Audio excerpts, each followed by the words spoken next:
ഇതിലൊരു വ്യത്യസ്ത കഥാപാത്രം സജിന്റെ വേണ്ടത്. സജിനെ ഞാൻ നേരത്തെ പറഞ്ഞ നമ്മൾ സ്ക്രിപ്റ്റ് റൈറ്ററിന്റെ കാര്യം തന്നെയാണ് പറഞ്ഞത്.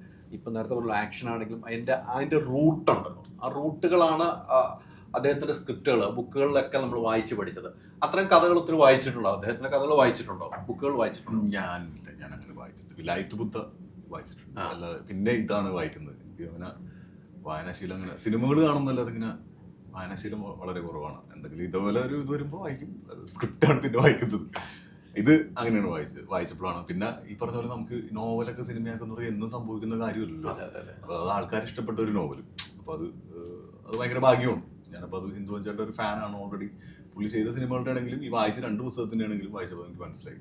പിന്നെ ഒരുപാട് പുസ്തകങ്ങളുണ്ട്, അതൊക്കെ പിന്നീട് സമയം നോവൽ സ്ക്രിപ്റ്റായി സിനിമയാകുമ്പോൾ നമ്മൾ പ്രേക്ഷകർ ഏറ്റെടുക്കുന്ന രീതി വേറെ ആയിരിക്കും. നമ്മൾ വായിക്കുന്ന പോലെയല്ല സിനിമ അല്ലെ. സിനിമയിലേക്ക് വരുമ്പോൾ സിനിമാറ്റിക് ആയിട്ട് കുറെ നോവലിൽ വ്യത്യാസങ്ങൾ വന്നിട്ടുണ്ട്. അതെങ്ങനെയാണ് ഉൾക്കൊള്ളാറുള്ളത്? ആക്ച്വലി നമ്മൾ നോവൽ വായിക്കുമ്പോൾ നമ്മൾ വായിക്കുന്ന ആളുടെ പെർസ്പെക്റ്റീവിലായിരിക്കും അത് നമ്മൾ ഇമാജിൻ ചെയ്യേണ്ടത്. സിനിമയിലേക്ക് വരുമ്പോൾ എന്ന് സംബന്ധിച്ച് കഴിഞ്ഞാൽ സിനിമ ഒരു ടീമിന്റെ പെർസ്പെക്റ്റീവ് ആയിരിക്കും ഓഡിയൻസ് കാണുന്നത്. ഡയറക്ടർ, ക്യാമറമാൻ, ആ ടീം ആക്ടർ എല്ലാവരുടെയും അങ്ങനെ ആയിരിക്കും വരുന്നത്. അപ്പോൾ ആ ഒരു മാറ്റങ്ങളും എല്ലാം ഉണ്ടാവും. പിന്നെ ഒരു കൊമേഴ്ഷ്യലൈസ് ആയി ആളുകളിലേക്ക് എത്തുമ്പോൾ കറക്റ്റ് അത് എക്സാക്ട് നോവൽ തന്നെ എടുത്ത് വെക്കുമ്പോണ്ടാവുന്ന കുറേ ബുദ്ധിമുട്ടുകളുണ്ടാവും. സിനിമ കാണുമ്പോൾ ഒരു എന്റർടൈനർ ആയിരിക്കണം, അത് ആൾക്കാരെ എൻഗേജ് ചെയ്യിപ്പിക്കണം, 2 മണിക്കൂറുള്ളായിരിക്കണം, എല്ലാം പറഞ്ഞു പോകണം. നോവലിലുള്ള എല്ലാ കാര്യവും നമുക്ക് അവിടെ ഒരു വരിയിൽ എഴുതി വെക്കുന്ന കാര്യങ്ങളൊക്കെ ചിലപ്പോൾ ഭയങ്കര വലുതായിട്ട് ഷൂട്ട് ചെയ്യേണ്ടി വരും. ഉത്സവ പറമ്പിൽ ആന വരണ്ടോ ഇങ്ങനെയൊക്കെ ആയിരിക്കും നോവലിൽ എഴുതിയേക്കുന്നത്. നമ്മൾ എടുത്തു വരുമ്പോൾ ഒരു ദിവസം മൊത്തം ആന പറഞ്ഞോ, ഒരു 10 ദിവസം എടുക്കും ഷൂട്ട് ചെയ്യാൻ. അത് ആദ്യത്തെ 2ാം ദിവസം ചിലപ്പോൾ ആനേനെ മാറ്റിയിട്ട് ഷൂട്ട് ചെയ്തിട്ട് വേറെ ആനേനെ കൊണ്ടുവരും, പതപ്പാട് കൂട്ടിയിട്ടുണ്ടാവും. അപ്പൊ ഇങ്ങനത്തെയൊക്കെ ആയിരിക്കും വരുന്നത്. അപ്പൊ കുറച്ച് മാറ്റങ്ങളൊക്കെ ഉണ്ട്. നമ്മള് 4 ചെറുപ്പക്കാരിൽ നിന്ന് പൊന്മാനിലേക്ക് വരുമ്പോൾ ആ ഒരു വ്യത്യാസം വലുത് തന്നെയാണ് അല്ലേ? അത് നല്ലതിനായിരിക്കും, നല്ലതിന് വേണ്ടിയിട്ടാണ്. അതെ, നല്ലതിന് വേണ്ടിയാണ്. മാറ്റങ്ങൾ നല്ലതിന് വേണ്ടിയാണ്. ഇപ്പൊ പറഞ്ഞതിന്റെ ഏറ്റവും വലിയ ഉദാഹരണം ആന മതം അല്ല ഉത്സവപ്പറമ്പിൽ ഇറങ്ങി എന്ന് പറയുന്ന പോലെ അല്ലല്ലോ. ഷൂട്ട് വേണ്ടി 10-15 ദിവസം വേണം. അത് സത്യമാണ്. ചില പൊതുവെ മൊത്തത്തിൽ സിനിമാ മേഖലയ്ക്ക് ഇപ്പോൾ നല്ല ഉണർവിന്റെ സമയമാണ്. എല്ലാ സിനിമയും 2025 തുടക്കം മുതൽ സിനിമകൾ ഹിറ്റടിച്ചാൽ പോകണം. ഒരു കാലത്തും അങ്ങനെ ഉണ്ടായിരുന്നു, പിന്നെ ഇടയ്ക്കൊന്ന് ഡൗൺ ആയി, പിന്നീട് ആ സിനിമയ്ക്ക് ഹിറ്റുകൾ വന്നു തുടങ്ങി. ഈ സിനിമ പ്രേക്ഷകർ ഏറ്റെടുക്കുന്നത് വലിയ രീതിയിലാണ് ഏറ്റെടുക്കുന്നത്. ഒരു പ്രേക്ഷകരെങ്കിലും സിനിമ ഇഷ്ടമല്ലെങ്കിൽ അപ്പോൾ തന്നെ തുറന്നു പറഞ്ഞ സ്വാതന്ത്ര്യമുള്ള നാടായി മാറിയിട്ടുണ്ട്. പക്ഷേ സിനിമയെ മനഃപൂർവ്വം കൊല്ലുന്ന ആളുകളും വന്നു തുടങ്ങിയിട്ടുണ്ട്. ബേസിലിന്റെ ഒരു പ്രേക്ഷകൻ, ഒരു ആക്ടർമാർ, ഒരു പ്രേക്ഷകൻ എന്ന നിലയിൽ ഒരു സിനിമയെ നമുക്കായിട്ട് ഒരു പ്രേക്ഷകനായിട്ട് കൊന്നു കളയാൻ പറ്റുമോ? നല്ല സിനിമയെ അല്ലെങ്കിൽ കൊള്ളില്ലാത്ത സിനിമയെ നല്ലതാക്കി എടുക്കാൻ പറ്റും? രണ്ടുമില്ല. നല്ല സിനിമയാണെങ്കിൽ ഓടും, അത്രേ ഉള്ളൂ. അതിൽ എന്തൊക്കെ മോശം പറഞ്ഞാലും, മോശം സിനിമയെ എത്ര നല്ലതാന്ന് പറഞ്ഞാലും ഓടാൻ പോകുന്നില്ല. പ്രേക്ഷകർ ബുദ്ധിയുള്ള ആൾക്കാരല്ലേ.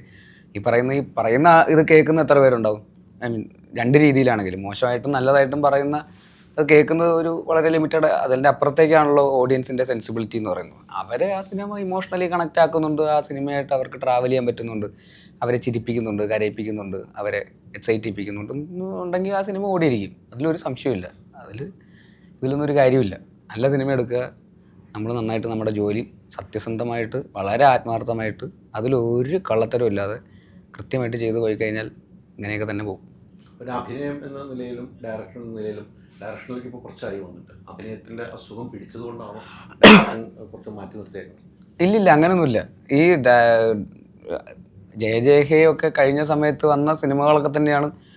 ഈ ഇപ്പോൾ പൊന്മാൻ പോലും ജയജയഹ കണ്ടിട്ടാണ് ജ്യോതിഷേട്ടൻ എന്നെ വിളിക്കുന്നത്. അപ്പോൾ ആ സമയത്തുള്ള കമ്മിറ്റ്മെൻറ്റ്സ് ആണ് ഇപ്പോഴും ഓടിക്കൊണ്ടിരിക്കുന്നത്. ഞാൻ ഡയറക്റ്റ് ചെയ്യാൻ വേണ്ടിയിട്ടൊരു ബ്രേക്ക് എടുക്കാൻ വേണ്ടിയിട്ട് ഇങ്ങനെ വെയിറ്റ് ചെയ്തിരിക്കുകയായിരുന്നു. അതിൻ്റെ ഇടയിൽ നല്ല സിനിമകൾ വന്നു, അപ്പോൾ അത് ചെയ്യാം എന്നുള്ളൊരു കമ്മിറ്റ്മെൻറ്റ്സിൻ്റെ ഇങ്ങനെ പോയി. അതുകൊണ്ടാണ് ഇങ്ങനെ ഇത്രയും പെട്ടെന്ന് കുറേ സിനിമകൾ ബാക്ക് ടു ബാക്ക് ആയിട്ട് വരുന്നത്. അതുകൊണ്ടാണ് ഡയറക്റ്റ് ചെയ്യാൻ വേണ്ടിയിട്ടുള്ള സിനിമയ്ക്ക് വേണ്ടിയിട്ട് ബ്രേക്ക് കുറച്ചൊന്ന് ഇടവേള എടുക്കാമെന്ന് വിചാരിച്ച് കമ്മിറ്റ് ചെയ്തതാണ് എല്ലാം ബാക്ക് ടു ബാക്ക് ആയിട്ട്. പക്ഷേ ചെയ്തപ്പോൾ 2 മാസം 3 മാസം ഗ്യാപ്പ് ഉണ്ടായിരുന്നു ഇതൊക്കെ ചെയ്യുന്നതിൻ്റെ ഇടയ്ക്ക്. പക്ഷേ ഇറങ്ങിയപ്പോൾ ഇതെല്ലാം ആഴ്ചയ്ക്ക് ഇറങ്ങും. അപ്പോൾ അങ്ങനെ ഒരു പ്രശ്നം ഉണ്ടായെന്നുള്ളത് മാത്രമേ. സിനിമ വരുന്ന പോലെയാണ് ഇപ്പോൾ. അജു പറഞ്ഞ ഒരു വെള്ളിയാഴ്ച ധ്യാനിന്റെ സിനിമയിലേക്ക് വെള്ളിയാഴ്ച ഇല്ലാന്ന് പറഞ്ഞു എന്നുള്ളപ്പം ബേസിലെ സിനിമ അങ്ങനെ വരുന്നുണ്ട്. അതെ. അല്ല, ഇനിയിപ്പോൾ മരണമാസം കൂടെ ഉള്ളു. അത് കഴിഞ്ഞാൽ കുറച്ച് കാലത്തേക്ക് ആ ഒരു ശല്യം ഉണ്ടാവില്ല. ശല്യമല്ല, ഒരിക്കലും ശല്യമല്ല. നല്ല സിനിമകൾ പ്രേക്ഷകർ കാണുന്നുണ്ടല്ലോ, അതുകൊണ്ടാണല്ലോ ബേസിലെ വിളിക്കുന്നത്. ഇപ്പൊ നിങ്ങളെല്ലാം വിളിക്കുന്ന നല്ല സിനിമകൾ ഉള്ളതുകൊണ്ട് നിങ്ങളുടെ പ്രേക്ഷകർ നിങ്ങൾ ഇഷ്ടപ്പെടുന്നുണ്ടല്ലോ. വീണ്ടും പ്രൊഡ്യൂസർ ആണെങ്കിൽ ഡയറക്ടറാണെന്ന് തേടി വരുന്നത്. അതിനൊരു മാറ്റമൊന്നുമില്ല. ഈ ഒരു സിനിമ ചെയ്യുമ്പോൾ ധ്യാൻ ഒരു മുഖ്യ കഥാപാത്രം കൊടുക്കാൻ എല്ലാം ആലോചിച്ചുള്ളൂ. ഡയറക്റ്റ് ചെയ്യുമ്പോഴോ? അല്ല, ബേസിൽ ഡയറക്റ്റ് ചെയ്യുമ്പോൾ അതന്നെ നല്ല ക്യാരക്ടർ, ധ്യാനിന് പറ്റിയ ക്യാരക്ടർ ആണെങ്കിൽ പിന്നെന്താ അതിനിപ്പോൾ വിളിക്കുന്നതിന് ഒരു കുഴപ്പമില്ല. നമ്മൾ അങ്ങനത്തെ ഇപ്പം ഞാൻ ആലോചിച്ച് വെച്ചിരിക്കുന്ന കഥകളിലൊന്നും അങ്ങനത്തെ കഥകളൊന്നും ഇല്ല. ഞാൻ ചോദിച്ചിട്ടുണ്ട്, ഇപ്പൊ ഉള്ള ഇനിയുള്ളതിലില്ല, ഇനി വേറെ ധ്യാൻ എന്തോ പറഞ്ഞു വിട്ടിരിക്കുന്നതാന്ന് തോന്നുന്നു നിങ്ങള്. മൊത്തത്തിൽ 15 പ്രാവശ്യം കണ്ട് ധ്യാൻ അല്ല. ധ്യാനോടെ പോയാലും ബേസിലിനെ കുറിച്ച് എപ്പോഴും വാദവരാതെ പറയാറുണ്ട്. ഞാനും വാദവരാതെ പറയുന്നുണ്ടല്ലോ ധ്യാനിനെ കുറിച്ച്. പിന്നെന്താ, ധ്യാൻ വളരെ നല്ല മനുഷ്യനാണ്, നല്ലൊരു മനുഷ്യനാണ് ധ്യാൻ. ഇല്ല, കാര്യമായിട്ട് പറഞ്ഞു, എനിക്ക് ഭയങ്കര ഇഷ്ടമാണ് ധ്യാൻ്റെ ഇൻ്റർവ്യൂസ് കാണാനും. അത് ധ്യാനാണ് ഞാൻ ആദ്യമായിട്ട് അഭിനയിച്ച സിനിമയിലെ നായകൻ, ഞാൻ ആദ്യമായിട്ട് സംവിധാനം ചെയ്യുന്ന സിനിമയിലെ നായകൻ ധ്യാനാണ്. അപ്പോൾ എൻ്റെ കൂടെ എൻ്റെ സിനിമാ ജേണിയിൽ വളരെ ഇമ്പോർട്ടൻ്റ് ആയിട്ടുള്ള മൈൽ സ്റ്റോൺസിൻ്റെ ഭാഗമായിട്ടുള്ള ഒരാളാണ്. അപ്പോൾ ആ റെസ്പെക്റ്റ് ഞങ്ങളുടെ ഉള്ളിൽ അങ്ങോട്ടും ഇങ്ങോട്ടും, അവൻ ഇങ്ങോട്ടും ഉണ്ട്, എനിക്ക് അങ്ങോട്ടും ഉണ്ട്. പിന്നെ ബാക്കിയൊക്കെ നമ്മൾ തമാശ, അത്രയേ ഉള്ളൂ. അതെ അതെ, നമ്മൾ നല്ല സുഹൃത്തുക്കളായിരിക്കുമ്പോഴാണല്ലോ ഏറ്റവും കൂടുതൽ കളിയാക്കാനും ഇങ്ങനെ അങ്ങോട്ടും ഇങ്ങോട്ടും കൗണ്ടറൊക്കെ പറഞ്ഞുകൊണ്ടിരിക്കാൻ പറ്റുക. അങ്ങനെ സീരിയസ് ആയിട്ടിരിക്കുന്നവരുടെ ഇടയിൽ ഇപ്പോൾ പോയിട്ട് നമുക്ക് അങ്ങനെ പറയാൻ പറ്റില്ലല്ലോ. ഇല്ല, അവരങ്ങനെ ഉൾക്കൊള്ളുമല്ലോ. ഇല്ല, ഏറ്റവും സൗഹൃദമുള്ള സ്ഥലത്ത് നമുക്ക് എന്തും പറയാൻ പറ്റുള്ളൂ. അത്രേ ഉള്ളൂ. അത് കറക്റ്റാണ്. നിങ്ങളുടെ സൗഹൃദം അങ്ങനെ, ഇവരെല്ലാവരും സൗഹൃദം അങ്ങനെയാണ്. അതെ, ഇപ്പൊ ഇവിടെ ഇരുന്ന് പറയുന്നത് നിങ്ങളുടെ സൗഹൃദം വീണ്ടും വീണ്ടും വളർന്നുകൊണ്ടിരിക്കുകയാണ്. ഒരു സിനിമയിലൂടെ ഇപ്പോൾ ജമോൾ വന്നിട്ട് നിങ്ങൾ രണ്ടുപേരായിട്ടുള്ള സൗഹൃദം വളർന്നു. അതെ, എല്ലാ സിനിമ കഴിയുമ്പോഴും അങ്ങനത്തെ ബന്ധങ്ങൾ ഉണ്ടാവുക എന്നുള്ളത് നല്ല കാര്യമല്ലേ. വെറുതെ ഒന്ന് ജോലി ചെയ്തിട്ട് ടാറ്റ ബൈ ബൈ പറഞ്ഞു പോകുന്നതിനേക്കാളും ആ സൗഹൃദം അവിടെ തന്നെ ഉണ്ടാവുക എന്ന് പറയുന്നതിന് നല്ല കാര്യമല്ലേ. ഡയറക്ഷൻ എന്നത്തേക്കായിരിക്കും ഈ വർഷം ഉണ്ടാവും? ഈ വർഷം എന്തായാലും അതിൻ്റെ അനൗൺസ്മെൻറ്റും ബാക്കി കാര്യങ്ങളും വർക്കുകളൊക്കെ തുടങ്ങും. എന്നാ ഉണ്ടാവുക എന്നുള്ളത് മെല്ലെ അറിയിക്കും. അതാണ്, എപ്പോഴാണ് റിലീസാവുക എന്നുള്ള കാര്യമൊക്കെ മെല്ലെ പറയാം എന്നുള്ള ഒരു സ്പേസിലാണ് ഉള്ളത്. ഈ വർഷം ഷൂട്ടുണ്ട്? ഈ വർഷം ഷൂട്ട് ഉണ്ടാവില്ല. ഇല്ല, അടുത്ത വർഷം ഷൂട്ടുള്ളൂ അല്ലേ? അങ്ങനെ പറഞ്ഞപ്പോ അങ്ങനെ ആയല്ലോ. അതൊക്കെ ഞാൻ പറയാന്നല്ലേ ഞാൻ പറഞ്ഞത്. കേൾക്കാനൊരു ആഗ്രഹം. ഇല്ല, ആഗ്രഹത്തെ ഞാൻ മാനിക്കുന്നു. പക്ഷെ എനിക്കത് പറയാൻ പറ്റുന്ന, അങ്ങനെ ഒരു ഒഫീഷ്യലായിട്ട് പറയാൻ പറ്റുന്ന ഒരു സാഹചര്യത്തിലല്ല. അതുകൊണ്ട് പറയില്ല. എങ്ങനെ ചോദിച്ചാലും പറയില്ല, എത്ര ചോദിച്ചാലും പറയില്ല കേട്ടോ. എത്ര ചോദിച്ചാലും പറയില്ല. പക്ഷെ അങ്ങനെ ഒരു സിനിമകൾ ഉണ്ടാകട്ടെ, എല്ലാവരും എൻ്റെ ഭാഗമാകട്ടെ. അവരവർക്കുള്ള കഥാപാത്രം ഉണ്ടെങ്കിൽ ബേസിൽ എന്തായാലും തരും. കഥാപാത്രം ഇല്ലെങ്കിൽ തരാൻ പറ്റില്ല. അത് ഞാൻ ഒന്ന് പറയാണ്. സജിൻ ഇടയ്ക്കിടയ്ക്ക് നോക്കണ്ടല്ലേ, ഉറപ്പുള്ളൊരു എന്നെ കൊണ്ട് പറ്റും എന്ന് തോന്നുന്ന ക്യാരക്ടറാണെങ്കിൽ വിളിക്കും. അതെ, ഞാൻ ഡയറക്റ്റ് ചെയ്യുന്ന സമയത്തൊക്കെ ആകുമ്പോഴേക്കും സജിനൊക്കെ വലിയ സൂപ്പർ സ്റ്റാർ ആയിട്ടുണ്ടാവും.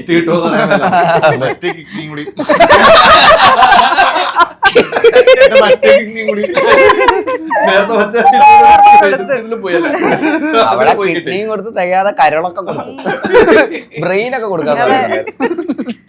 അല്ല, അങ്ങനെ പൊന്മാൻ സൂപ്പർ ഹിറ്റ് ആകട്ടെ. ബേസിൽ നമുക്ക് അവസാനിക്കുന്നത് ബേസിലെ 2 ലൈൻ ഗാനത്തോടുകൂടി നമുക്ക് അവസാനിപ്പിക്കാം.